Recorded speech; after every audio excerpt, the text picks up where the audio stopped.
Hello friends, welcome back to my channel. আজকের এই ভিডিওতে আলোচনা করব বামার লরি কোডট লিমিটেড। তো এর তরফ থেকে যে নতুন রিক্রুটমেন্ট নোটিফিকেশন বেরিয়েছে, সেই রিক্রুটমেন্ট নোটিফিকেশন নিয়ে। তো এখানে তোমরা দেখতে পাচ্ছ এই গভর্নমেন্ট অফ ইন্ডিয়া এন্টারপ্রাইজ। তো এটা কিন্তু একটি গভর্নমেন্ট অফ ইন্ডিয়ার আন্ডারটেকিং, একটি এন্টারপ্রাইজ। যাই হোক, এখানে সমস্ত ডিটেলস নিয়ে আলোচনা করব। তো তোমাদের সকলের কাছে একটাই রিকোয়েস্ট, যদি ভিডিওটি ভালো লাগে ভিডিওটিকে একটি লাইক, এবং চ্যানেলে যদি তোমরা নতুন হয়ে থাকো তো চ্যানেলটিকে অতি অবশ্যই কিন্তু সাবস্ক্রাইব করে দিও। তো যাই হোক, এখানে তোমাদের যে নেক্সট পয়েন্ট রয়েছে সেটা দেখবো। এখানে তোমাদের কোম্পানির ডিটেলস রয়েছে, কি প্রোডাকশন অ্যান্ড সার্ভিস যে রয়েছে সেটাও তোমরা এখানে দেখতে পেয়ে যাবে। এখানে তোমাদের যে ওপেনিংটা রয়েছে সেটা তোমরা দেখতে পাচ্ছ 3 ইয়ার্স। তোমাদের যে ফিক্সড টার্ম কন্ট্রাক্ট রয়েছে সেই বেসিসে এখানে নিয়োগটা করা হবে। বাকি এখানে সমস্ত পজিশন নিয়ে নিচে গাইডলাইন্সগুলো দেওয়া রয়েছে। প্রথম যে পজিশনটি রয়েছে তোমরা দেখতে পাচ্ছ অ্যাসিস্ট্যান্ট ম্যানেজারের ক্ষেত্রে, যে আইটি সাইবার সিকিউরিটি রয়েছে তার ক্ষেত্রে। এখানে তোমাদের যে গ্রেডটা তোমরা দেখতে পেয়ে যাচ্ছ, নাম্বার অফ ভ্যাকেন্সি একটি রয়েছে। এসবিইউ বা লোকেশন যেটা রয়েছে সেটা তোমরা দেখতে পাচ্ছ corporate IT Kolkata. Maximum age 32 বছর, অ্যান্ড মিনিমাম কোয়ালিফিকেশন তোমাদের ফুল টাইম ইঞ্জিনিয়ারিং গ্র্যাজুয়েশন থাকতে হবে, আইটি, কম্পিউটার সায়েন্স অথবা ইলেকট্রনিক্স অ্যান্ড কমিউনিকেশন নিয়ে। বাকি তোমাদের যে এক্সপিরিয়েন্সটা সেটা তোমাদের চাওয়া হচ্ছে 2 বছর। আর এখানে তেমন কিছু নেই। তোমাদের যে প্রেফার্ড কোয়ালিফিকেশন, মানে যেটা হায়ার কোয়ালিফিকেশন যদি থাকে তোমাদের, তাহলে ভালো হয়।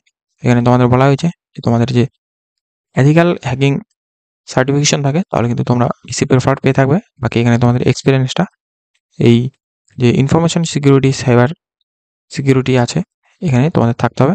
এবং বাকি তোমাদের যে জব ডেসক্রিপশন সেটা তোমরা এখানে দেখে নিতে পারছো। এটা নিয়ে আমি তেমন কিছু বলবো না। এরপর 2 নম্বর, এখানে দেখতে পাচ্ছ জুনিয়র অফিসার রয়েছে অ্যাকাউন্ট অ্যান্ড ফাইন্যান্স নিয়ে। এখানে grade and number of vacancies 4। SBU and location যেটা রয়েছে logistics and infrastructure, Mumbai, Chennai and Kolkata. এজটা রয়েছে 30। আর গ্র্যাজুয়েশন তোমাদের কমার্সে থাকতে হবে, কি তোমরা ফ্রেশার্স হয়ে থাকলে অ্যাপ্লাইটি করতে পারো।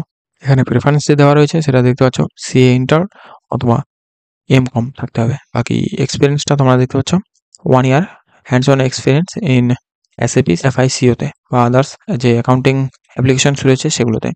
এখানে তোমাদের যে জব ডিসক্রিপশন সেটা তোমরা পেয়ে যাবে। এরপর 3 নম্বরে দেখতে পাচ্ছ যে জুনিয়র অফিসার রয়েছে অপারেশনস নিয়ে। এখানে গ্রেড, নাম্বার অফ ভ্যাকেন্সিস একটি। বাকি এসবিইউ অ্যান্ড লোকেশন তোমরা দেখতে পাচ্ছ চেন্নাই রয়েছে, and upper age 30, and any graduation discipline থাকলেই হবে। আর এখানে তোমরা ফ্রেশার্স যদি থেকে থাকো তাহলে অ্যাপ্লাইটি করতে পারো। বাকি প্রেফারেন্স যেটা দেওয়া হবে সেটা ইঞ্জিনিয়ারিং যে গ্রাজুয়েট রয়েছে তাদেরকে। এখানে তোমাদের যে 1 ইয়ার এক্সপিরিয়েন্স ইন সেলস অথবা মার্কেটিং নিয়ে ওদের যদি থাকে তাহলে কিন্তু ভালো হয়। বাকি এখানে তোমাদের জব ডেসক্রিপশন সেটা তোমরা পেয়ে যাচ্ছ। এরপর 4 নম্বর দেখতে পাচ্ছ junior officer warehouse operations. তো এর গ্রেড অ্যান্ড ভ্যাকেন্সি নাম্বার একটি। এখানে তোমাদের এসবিইউ রয়েছে, কোল্ড চেইন। এখানে তোমাদের এজটা 30, and graduation in any discipline হলে হয়ে থাকবে। তোমরা যদি ফ্রেশার্স হয়ে থাকো তাহলে কিন্তু অ্যাপ্লাইটি করতে পারো। ইঞ্জিনিয়ারিং গ্রাজুয়েট থাকলে বেশ ভালোই হয়। আর এক্সপিরিয়েন্স যেটা রয়েছে সেটা তোমরা দেখতে পাচ্ছ। তোমাদের যদি এক্সপিরিয়েন্স থাকে কোল্ড চেইন নিয়ে বা টেম্পারেচার কন্ট্রোলার, তো সেটা কিন্তু ভালো হয়। আর এখানে তোমার যে জব ডেসক্রিপশন সেটা তোমরা পেয়ে যাচ্ছ, এটা তোমরা অবশ্যই চেক করে নিতে পারো তোমাদের এলিজিবিলিটি অনুযায়ী। বাকি 5 নম্বর তোমরা দেখতে পাচ্ছ যে জুনিয়র অফিসার রয়েছে এইচআর বা অ্যাডমিনিস্ট্রেটর, সেটার grade and number of vacancies একটি।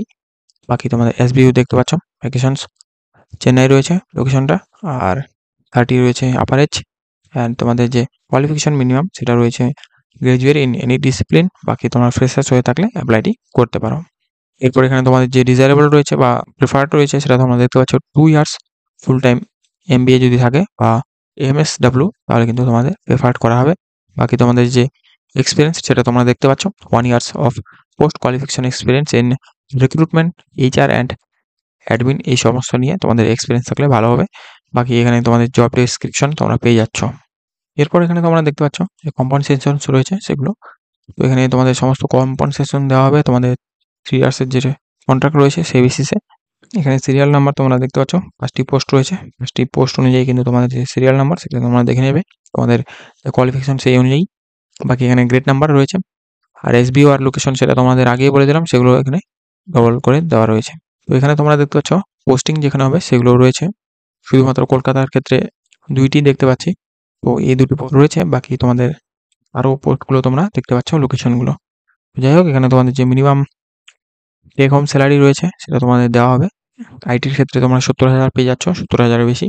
বাকি সমস্ত পোস্টগুলোর ক্ষেত্রে এখানে তোমাদের 35,000 বা 30,000-এর উপরে রয়েছে সেটা তোমরা অবশ্যই দেখতে পাচ্ছ। তো অ্যানুয়াল সিটিসি যদি বলা হয় তাহলে এখানে তোমাদের যে ম্যাক্সিমাম সিটিসি রয়েছে অ্যানুয়ালি, সেটার ক্ষেত্রে আইটি যেটা রয়েছে তার ক্ষেত্রেই সবথেকে বেশি 10.30 এলপিএ অ্যান্ড বাকি সমস্তগুলো তোমরা দেখতে পাচ্ছ 5 এর উপরে রয়েছে। এরপরে তোমরা এখানে দেখতে পাচ্ছ হাউ টু অ্যাপ্লাই। তো হাউ টু অ্যাপ্লাই সমস্ত লিঙ্ক এবং তোমাদের সমস্ত গাইডলাইনস পেয়ে যাবে তোমরা অ্যাপ্লাই করার।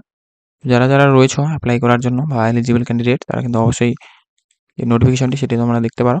এখানে আমি তোমাদের নোটিফিকেশনটি জুম ইন করে দেখাচ্ছি, কারণ কিন্তু হরাইজন্টালি রয়েছে, তো লেখাগুলো ছোটো ছোটো দেখাচ্ছে, সেই জন্যই জুম ইন করা রয়েছে। বাকি তোমরা যদি নোটিফিকেশনটি দেখতে চাও তাহলে কিন্তু অবশ্যই আমার টেলিগ্রাম গ্রুপে জয়েন করে সেখান থেকে এই নোটিফিকেশনটি তোমরা পেয়ে যাবে।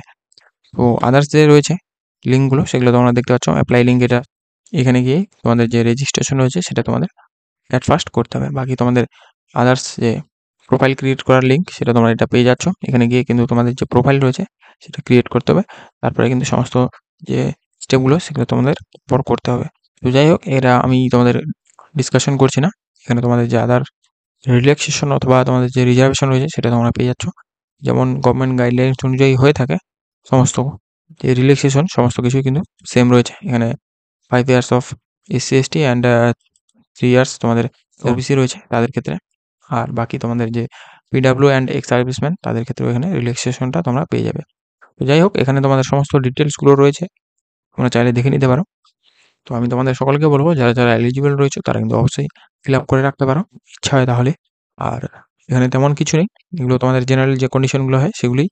যাই হোক, এই হচ্ছে সমস্ত ডিটেলস আজকের এই ভিডিও নিয়ে। ও তোমাদের সকলকে বলবো তোমরা যারা চ্যানেলে নতুন তারা কিন্তু অবশ্যই চ্যানেলটিকে সাবস্ক্রাইব করে দাও এবং ভিডিওটি যদি তোমাদের ভালো লাগে ভিডিওটিকে একটি লাইক করে দাও। যাই হোক, এরপরে দেখা হচ্ছে পরবর্তী নেক্সট কোনো জব আপডেট নিয়ে।